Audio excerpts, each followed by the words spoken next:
In the dead of night, when most of the world sleeps peacefully, Sara Martinez stood alone behind 12 feet of razor wire and concrete barriers, her M4 rifle heavy in her hands.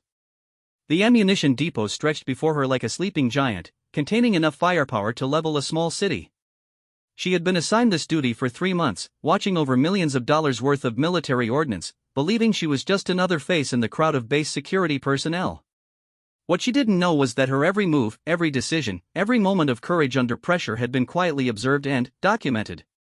Someone had been watching her performance from the shadows, taking notes on her dedication when others cut corners, her alertness during the loneliest hours of the night, and her unwavering integrity when faced with situations that would have broken lesser soldiers. Tonight would be different. Tonight, a knock on the guard shack door would change everything she thought she knew about her military career. On the other side stood a man whose reputation preceded him across every military base in the country, a SEAL commander whose very presence meant something extraordinary was about to unfold. But Sara had no idea that this unexpected visit would thrust her into a world of classified operations, personal transformation, and discoveries about herself that she never imagined possible. The question wasn't why he had come.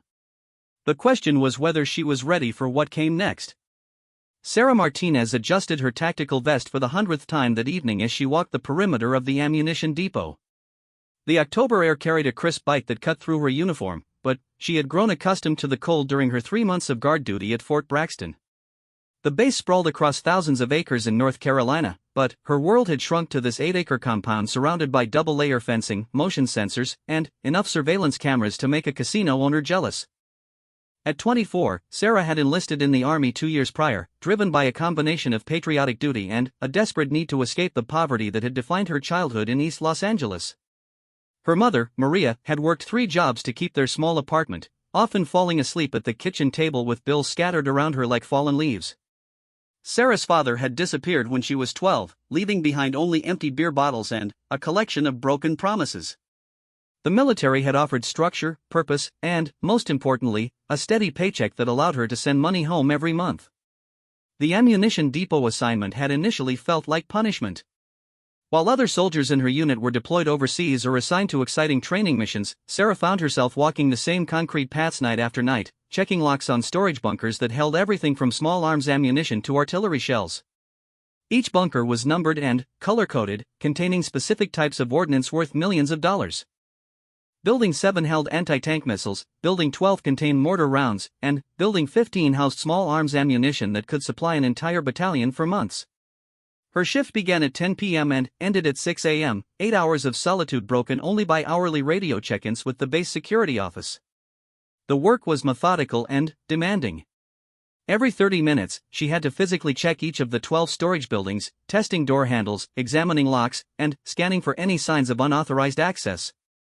The electronic security system provided backup, but military protocol demanded human verification.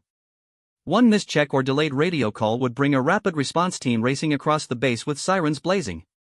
During her first week on the assignment, Sara had found the isolation overwhelming. The silence of the depot at night was broken only by the distant sound of aircraft engines from the nearby airfield and the occasional rustle of small animals moving through the grass beyond the fence. She had initially passed time by listening to music through earphones, but quickly realized this compromised her ability to detect potential security threats. Instead, she developed her own mental exercises, reciting military regulations, practicing Spanish phrases her grandmother had taught her, and planning the budget for her next care package home. The other guards who rotated through the depot were a mixed group of soldiers from various units across the base.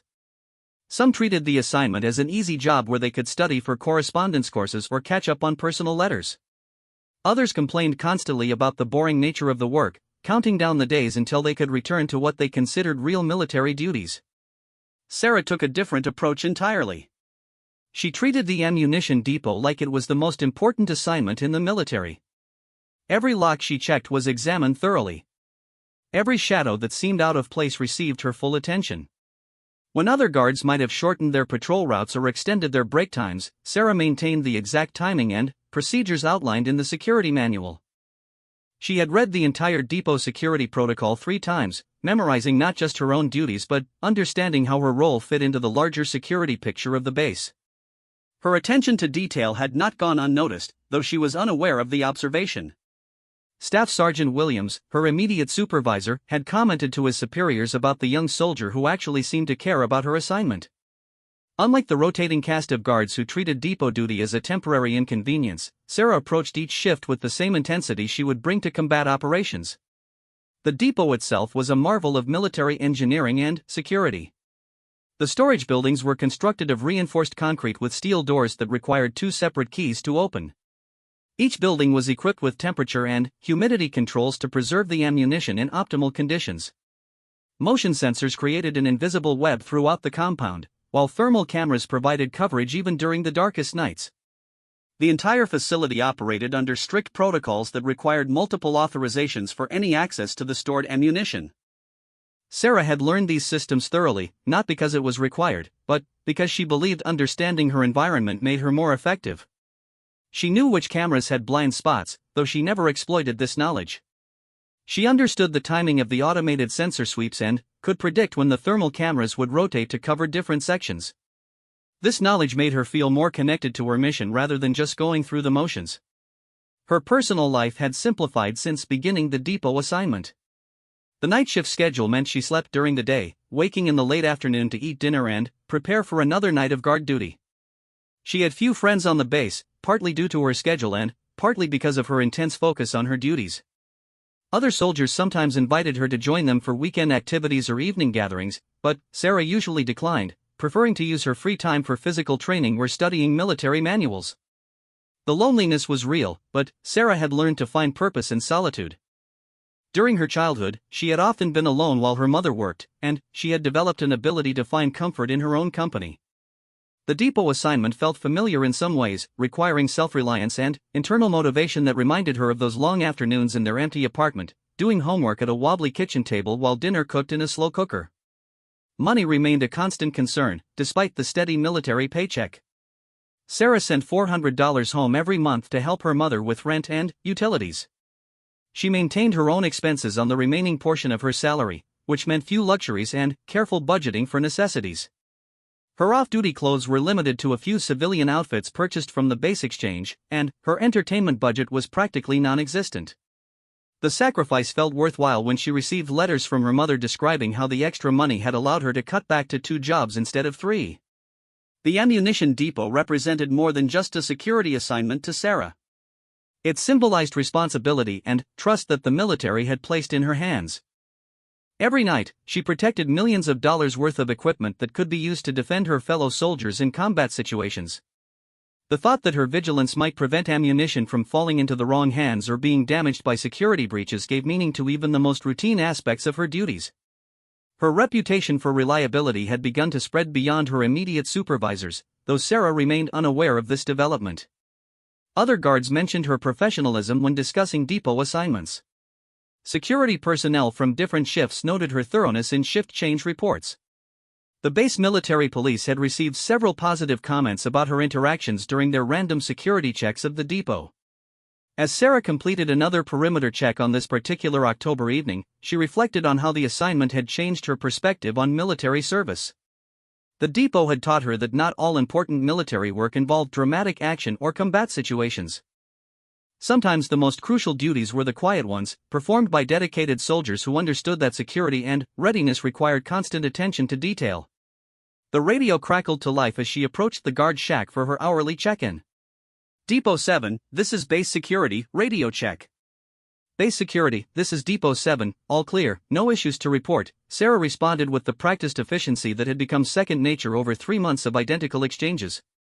What she could not have known was that tonight would be the last time she would make that routine radio call as just another guard fulfilling a standard assignment. Changes were already in motion that would transform her understanding of her role, her capabilities, and her future in ways she could never have imagined during those long, quiet nights watching over the sleeping arsenal. The knock on the guard shack door came at precisely 0200 hours, during the quietest part of Sarah's shift. She had just completed her patrol of the eastern perimeter and was updating her logbook when 3 sharp, authoritative raps echoed through the small building. Sarah immediately stood, her hand instinctively moving to her sidearm as she approached the reinforced door. Unexpected visitors during night shifts were rare and potentially dangerous situations that required careful handling according to security protocols. Through the bulletproof glass window, Sarah could see the silhouette of a tall man in military uniform. Even in the dim lighting provided by the depot's security lamps, she could make out the distinctive bearing of a senior officer. His posture was ramrod straight, and he stood with the kind of confident stillness that spoke of extensive combat experience. Sarah activated the external intercom system rather than opening the door, following proper security procedures for unscheduled visitors. "This is a restricted area. Please state your name and business," Sarah announced, her voice carrying the firm authority she had developed during her months of depot duty. "Commander Jackson, Naval Special Warfare." "I need to speak with the guard on duty," came the reply through the intercom. The voice was deep, measured, and carried an unmistakable tone of command that Sarah recognized from her interactions with high-ranking officers. Sarah's heart rate increased as she processed this information. Naval Special Warfare meant SEAL teams, and commanders in that community were legendary figures whose reputations often preceded them across military installations. However, security protocols were absolute, regardless of rank or reputation. She could not simply open the door based on a verbal identification, even for a SEAL commander.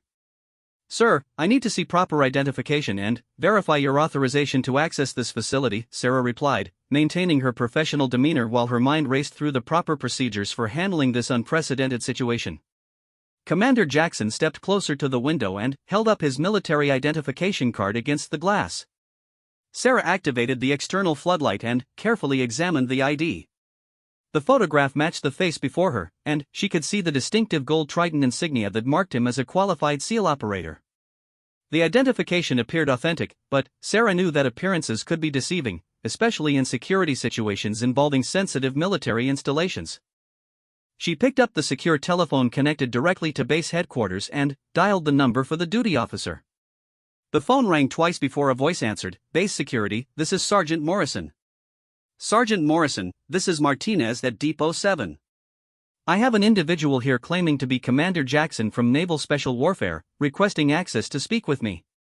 I need verification of his authorization to be in this area," Sarah reported, keeping her eyes on the figure outside the door. "Stand by, Martinez," Morrison replied. Sarah could hear keyboard clicking and muffled conversations in the background as the duty officer checked various databases and communication logs. The wait stretched for several long minutes while Commander Jackson stood patiently outside the guard shack, showing no signs of impatience or frustration at the security procedures. "Martinez, Commander Jackson is cleared for access to your location. He has proper authorization from base command. You may allow him entry," Morrison finally confirmed through the phone. Sarah replaced the phone and approached the door, still feeling uncertain about this highly unusual situation. She unlocked the multiple security mechanisms and stepped aside as Commander Jackson entered the guard shack. Up close, she could see that he was a man in his early 40s with graying hair at his temples and intense blue eyes that seemed to take in every detail of his surroundings.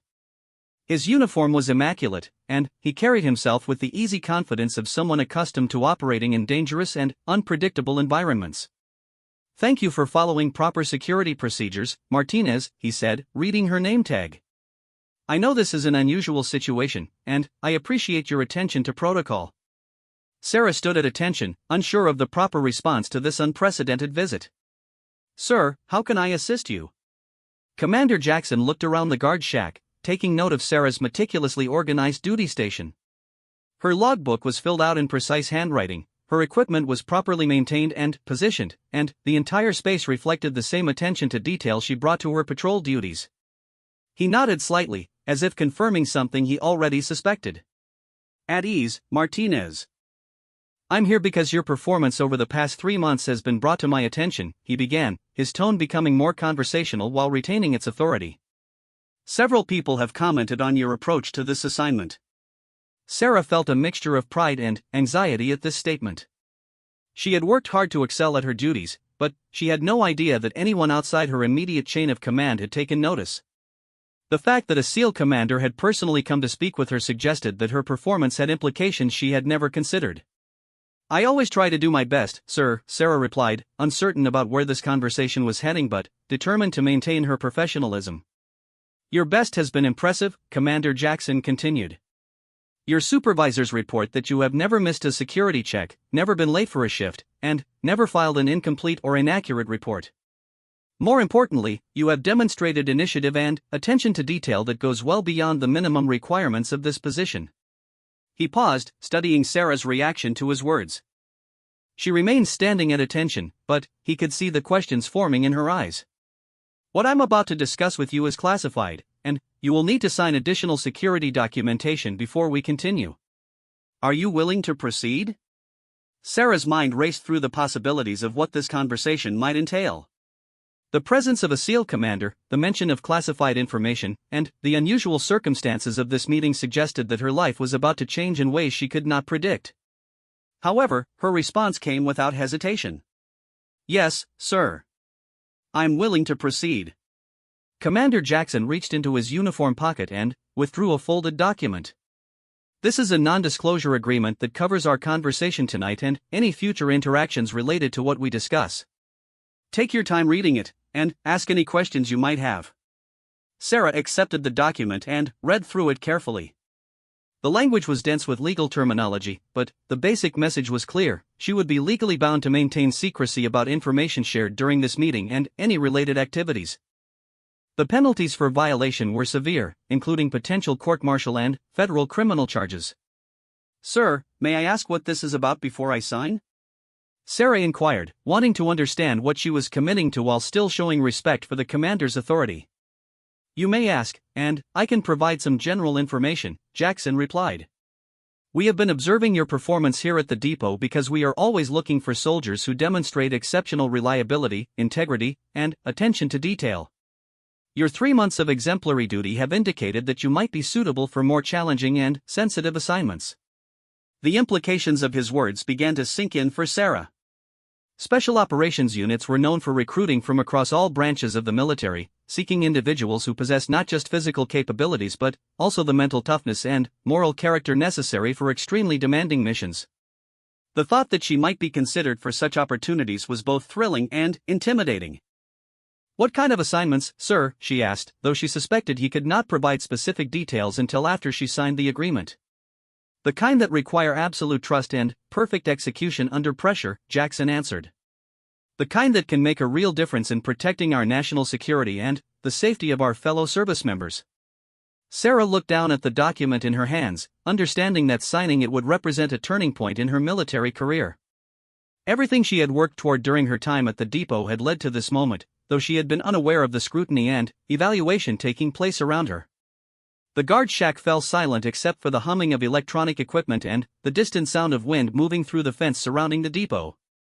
Outside, the ammunition storage buildings stood like silent sentinels in the darkness, containing the firepower she had spent months protecting. Inside the small building, a decision waited that would determine whether her future would continue along its current path or venture into territory she had only imagined.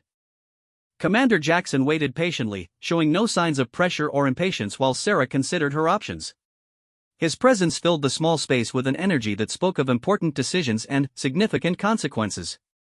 Whatever he represented, whatever opportunities he might offer, Sarah sensed that this conversation would define the trajectory of her military service and possibly her entire life. The weight of the decision felt enormous, yet Sarah found herself thinking of her mother working multiple jobs, of the poverty she had left behind, and of the sense of purpose that had drawn her to military service in the first place. She had always wanted to make a difference, to contribute something meaningful to causes larger than herself. Looking up at Commander Jackson, Sarah reached for the pen he had placed on her desk and signed her name at the bottom of the non-disclosure agreement.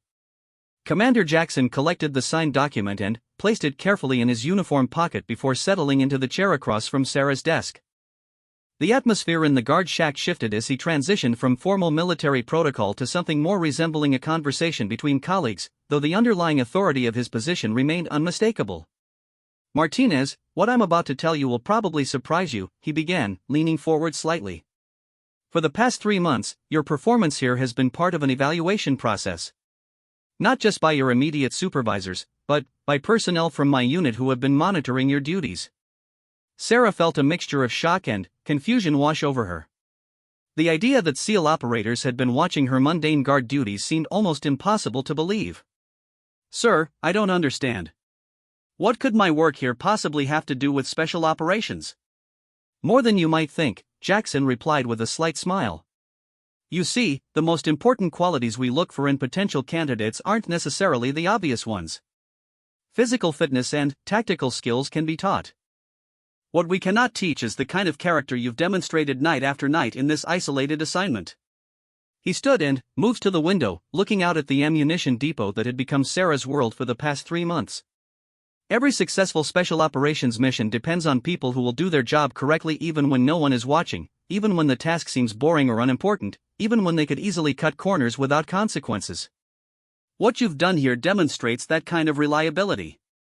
Sarah processed this information, trying to reconcile her perception of herself as just another soldier doing routine guard duty with the commander's description of surveillance and evaluation. "Sir, how are you monitoring my performance?" "Various methods," Jackson answered, returning to his seat.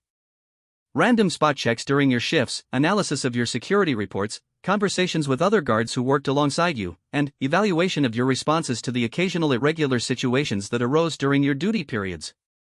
As he spoke, Sarah began to recall incidents over the past 3 months that had seemed routine at the time but now took on new significance. There had been the night when motion sensors detected movement near the perimeter fence that turned out to be deer, but she had followed full alert procedures until the source was identified. Another time, she had discovered a damaged lock on one of the storage buildings and had immediately reported it through proper channels rather than attempting to fix it herself. "The lock on Building 8, Sarah said suddenly, remembering the incident from 6 weeks earlier. "Exactly," Jackson confirmed. "That lock had been deliberately damaged as a test. We wanted to see how you would respond to a potential security breach. Your reaction was textbook perfect. You secured the building, reported the situation immediately, and maintained security protocols until a repair team arrived." Sarah realized that what she had considered simply doing her job correctly had actually been a series of tests designed to evaluate her suitability for something far beyond depot guard duty. The thought was both flattering and slightly unsettling, knowing that she had been under observation without her knowledge. "There were other tests," Jackson continued.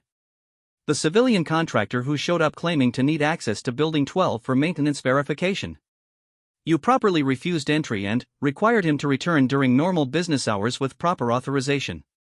The supply truck that arrived 2 hours early for a scheduled delivery. You followed protocol and made the driver wait until the proper time window." Each example he provided brought back memories of situations where Sarah had simply followed the rules as she understood them, never suspecting that her responses were being carefully evaluated. She had always approached her duties with seriousness, but now she understood that this approach had been viewed through a much different lens than she had imagined. "Sir, what exactly are you offering me?" Sarah asked, ready to understand the purpose behind months of hidden evaluation. Commander Jackson reached into another pocket and withdrew a folder containing several documents. "I'm offering you the opportunity to volunteer for assessment and selection for a classified program that works closely with special operations units. This would involve additional training, significantly increased security clearance, and assignment to missions that I cannot describe in detail until you complete the selection process." The folder felt heavy in Sarah's hands as she accepted it, understanding that it contained information about opportunities she had never dared to imagine. Her mind immediately jumped to the practical implications of such a change. "Sir, what about my current assignment and my unit?"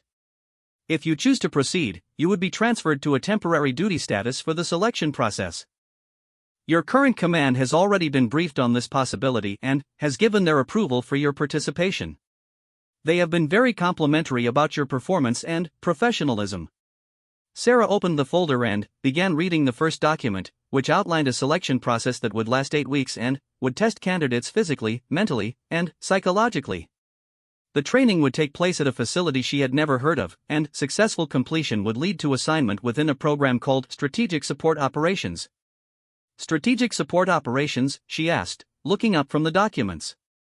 "A unit that provides specialized support to special operations teams," Jackson explained. "SSO personnel often work in small teams or individually, providing intelligence, logistical support, and security for sensitive operations. It requires people who can work independently, make sound decisions under pressure, and maintain absolute security standards." As Sarah continued reading, she learned that SSO teams were often deployed to foreign countries, working closely with SEAL teams, Army Special Forces, and other elite units. The work involved significant risk but also provided opportunities for meaningful contribution to national security objectives. Successful SSO personnel could expect to advance rapidly through military ranks and would receive specialized training that would be valuable throughout their military careers.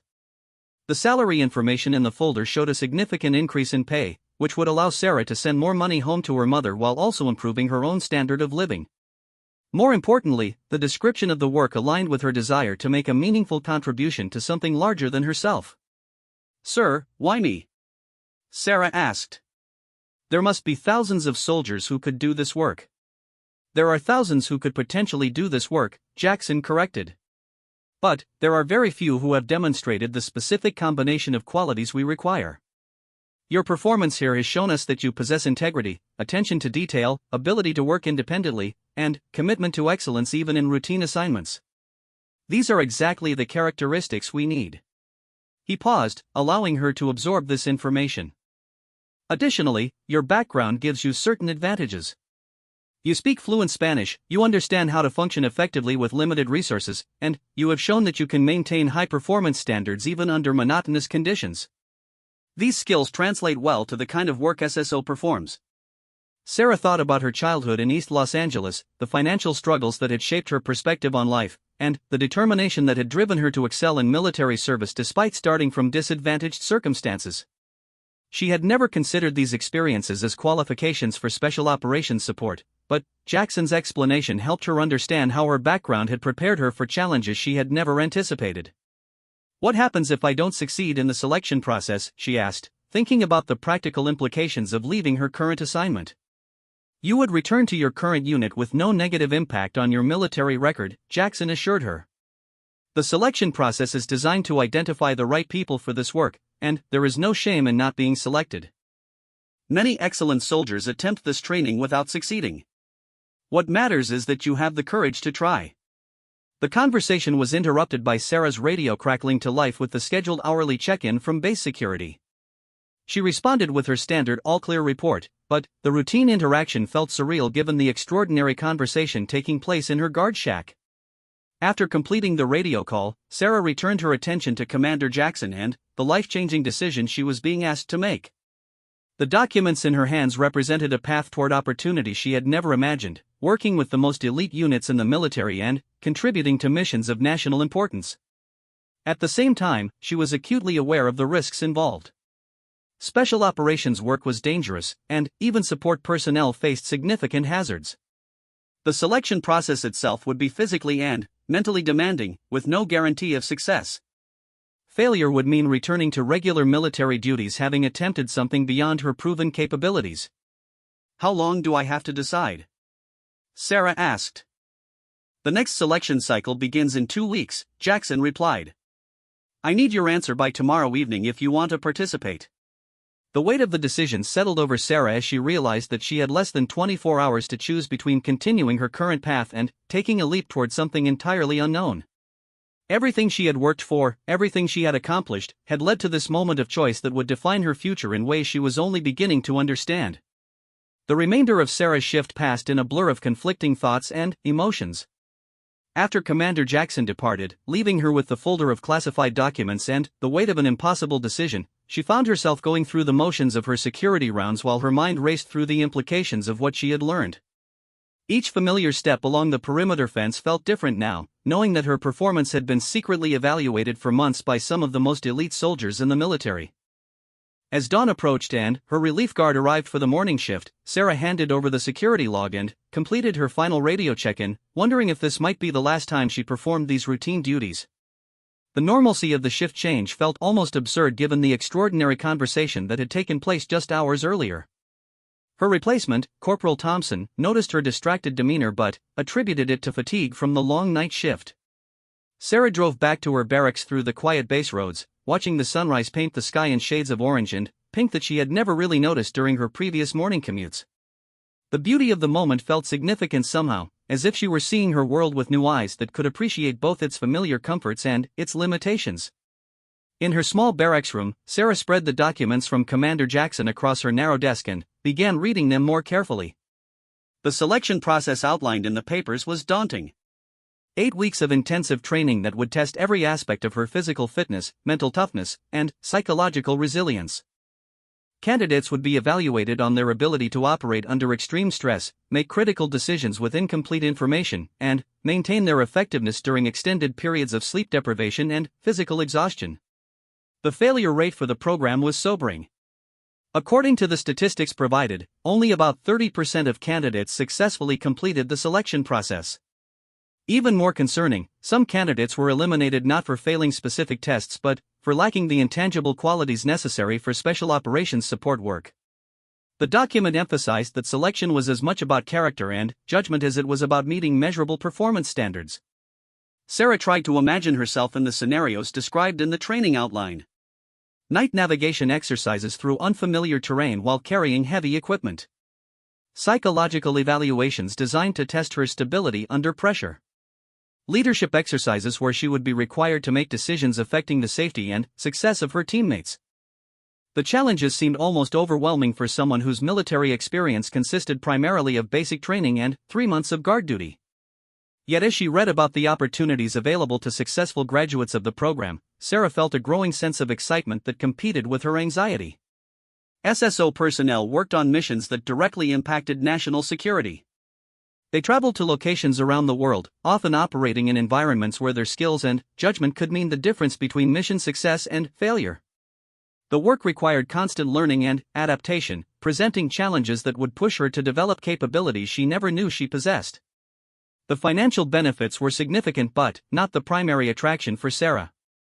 While the increased pay would certainly help her family situation and improve her own standard of living, what appealed to her most was the opportunity to make a meaningful contribution to something important.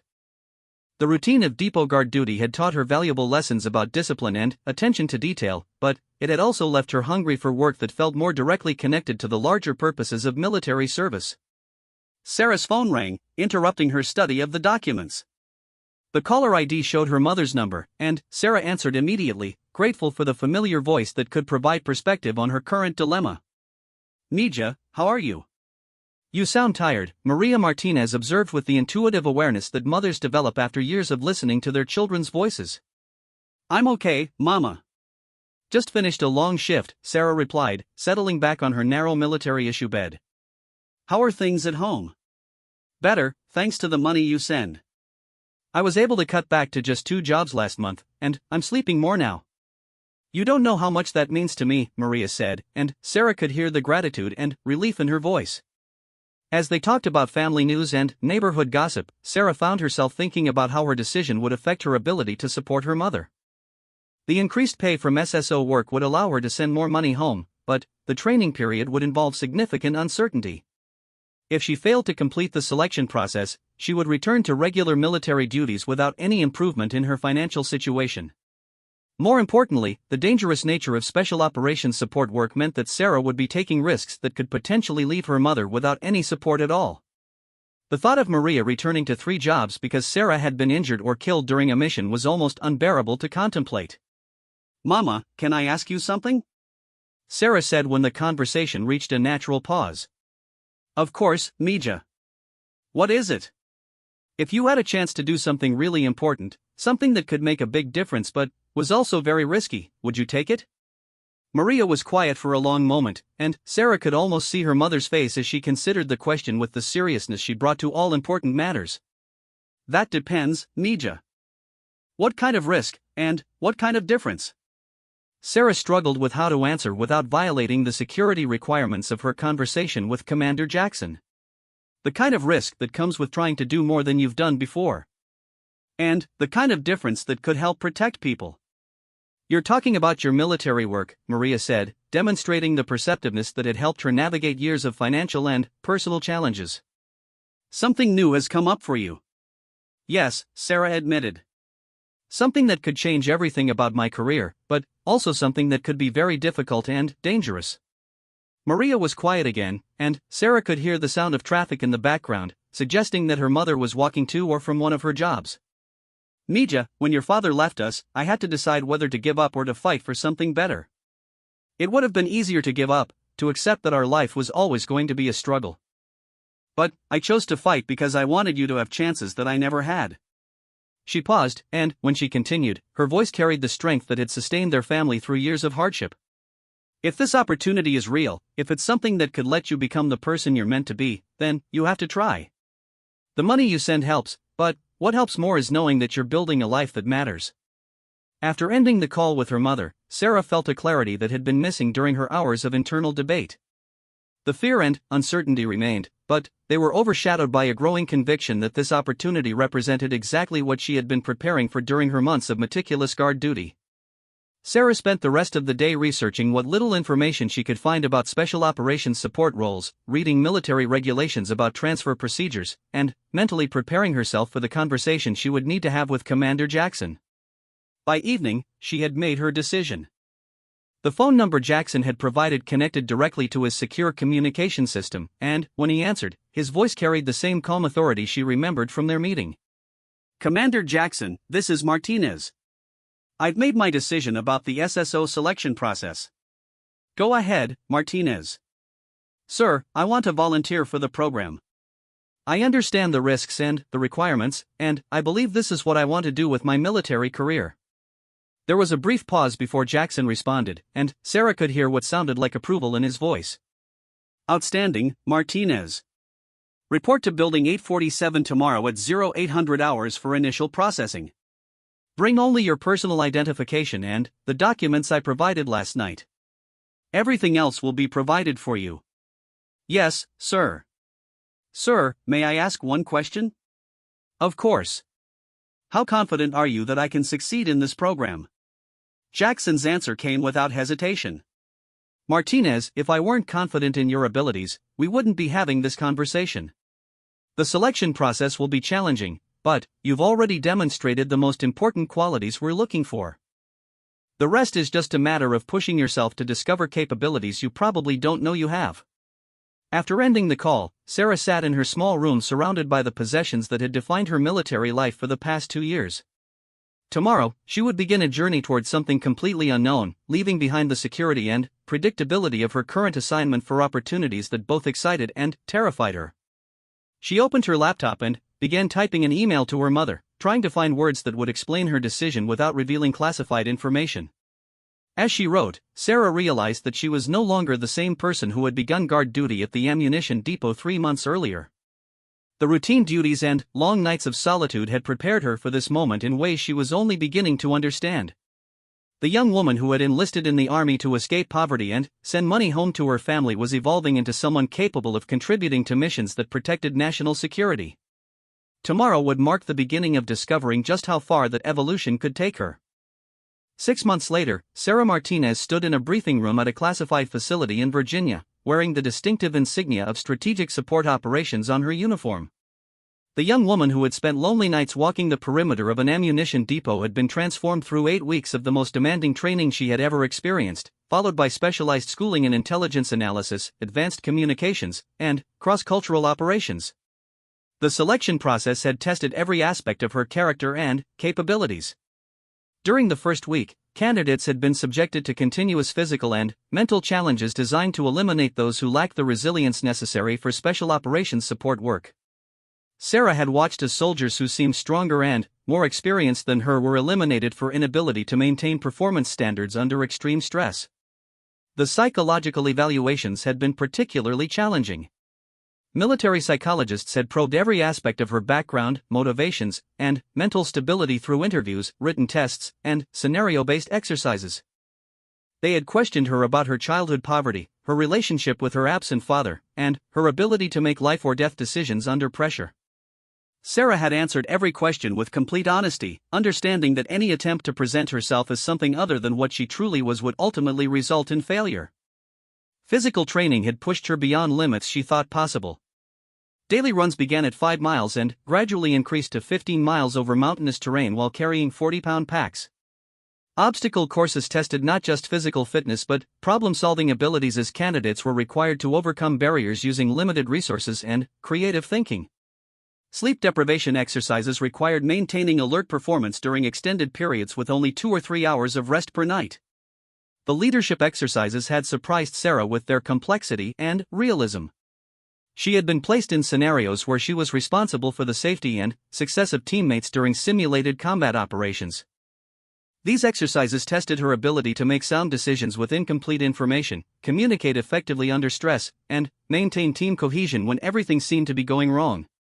Her experience during those long nights at the ammunition depot, learning to stay alert and maintain standards even when alone and unsupervised, had proven invaluable during these tests. By the fourth week of selection, the original group of 60 candidates had been reduced to 23. Sarah had formed close bonds with several of her fellow candidates, including Marcus Rodriguez, a former Marine infantry sergeant, and Jennifer Chan, an Air Force intelligence specialist.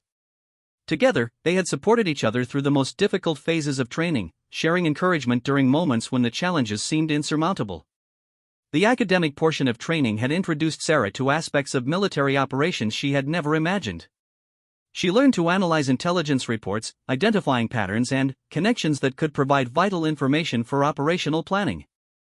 Communications training taught her to operate sophisticated radio and satellite systems that allowed coordination between special operations teams and command centers thousands of miles away. Cultural awareness classes prepared her for deployment to foreign countries where understanding local customs and languages could mean the difference between mission success and failure. Language training had built upon Sarah's native fluency in Spanish, adding conversational abilities in Arabic and Portuguese that would prove valuable during deployments to regions where SSO teams frequently operated. The intensive language instruction required her to spend hours each day in conversation with native speakers, learning not just vocabulary and grammar but the cultural nuances that would help her blend into foreign environments. Medical training had been one of the most demanding aspects of the program. All SSO personnel were required to function as combat medics, capable of providing emergency medical care to wounded team members or civilians in remote locations where traditional medical support was unavailable. Sarah had learned to perform basic surgery, treat gunshot wounds, and stabilize patients for evacuation under combat conditions.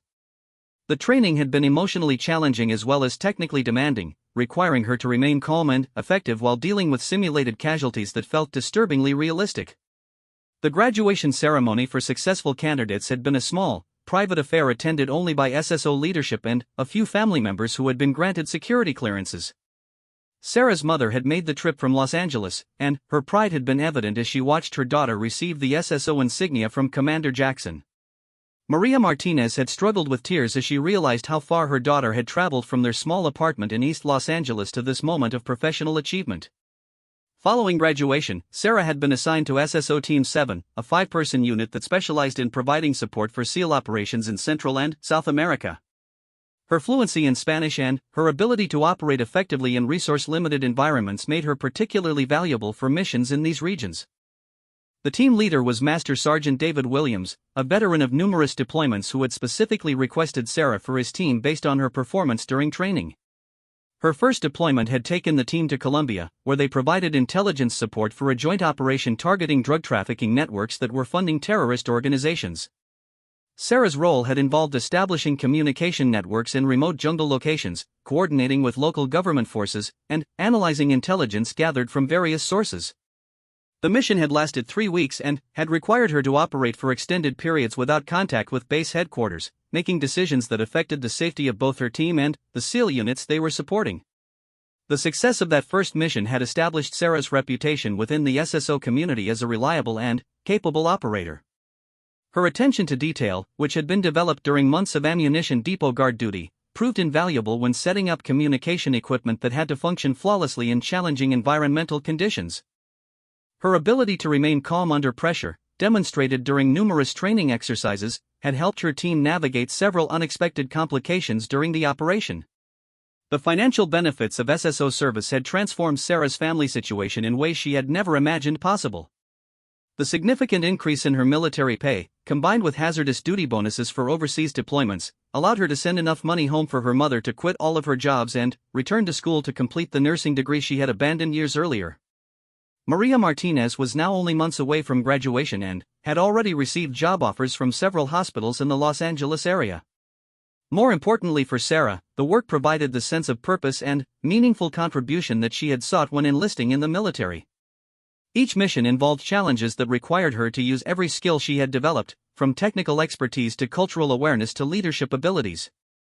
The knowledge that her performance could directly impact the safety of American military personnel and the success of operations protecting national security gave significance to even the most routine aspects of her duties.